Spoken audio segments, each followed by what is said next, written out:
Welcome. This is Will at Work. I'm Kevin. We're going to do a quick one today. We're looking at the WWE TV plug-and-play game.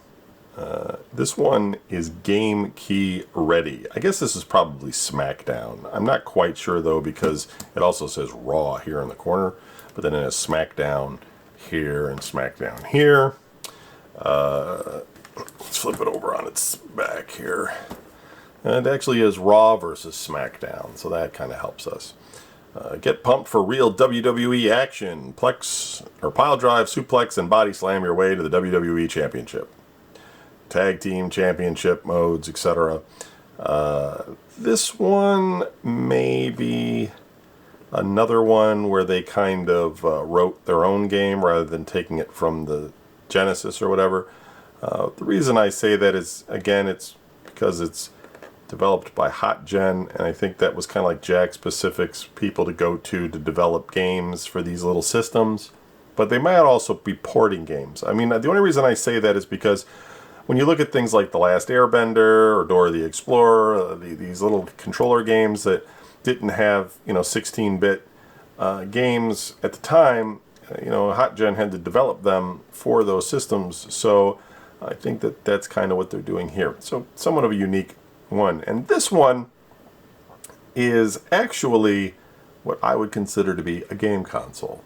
That's where I've always been a little bit like, are these game consoles or are they not game consoles? And since it plays one game and it's plug and play, you would say, well, it's not really a game console, dude, because, it's just a TV game. You plug it in, you put some batteries in, you play that one game, that's it.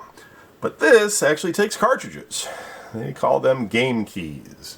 And you want more games, you would just go to the store and you would buy additional game keys, which were smaller, and then you would plug it in like a cartridge and play more games. There would be more games available.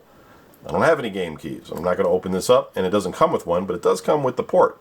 And it basically says on the back, unlock more with game key. Insert any WWE game key into any WWE TV games controller and unlock more games.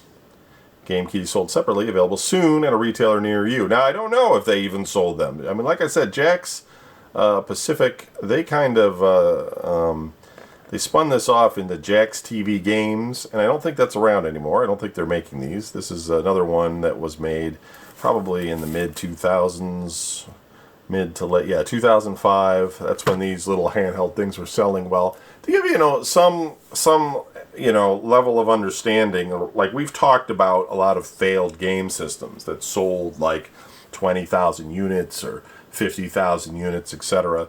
And if you looked at, like, say, the Flashback 2, which we looked at recently, the Atari Flashback 2, which was more than this, but it was essentially, the same kind of thing. You plug it in, little system, some controllers, attached to the TV with a composite. That sold almost 1 million units. It sold 850,000 units of just Flashback 2. Also probably why there's now 10 flashbacks and a whole lot of Atari 2600 titles out there, for better or for worse. Everybody's always trying to get on that. But these little things, at that period of time, probably sold fairly well. Not too long, though. Eventually people were like, I've already got some of that garbage at home, toys for kids. I'm not going to buy anymore. The market kind of fell apart because the experiences of the games weren't probably holding people's attention very long. They weren't that great. But for a little while, this was kind of a thing. So, this one now takes cartridges. It's a game system, one way or the other. So it's in the collection. As with all of these things, if it's never been opened, which this hasn't, I don't open them because I already know they work. And we're just counting them as part of the game systems in the game console collection. And, yep. We'll kind of go from there. So thanks for watching, and we'll move on to something else that probably we'll get to try out.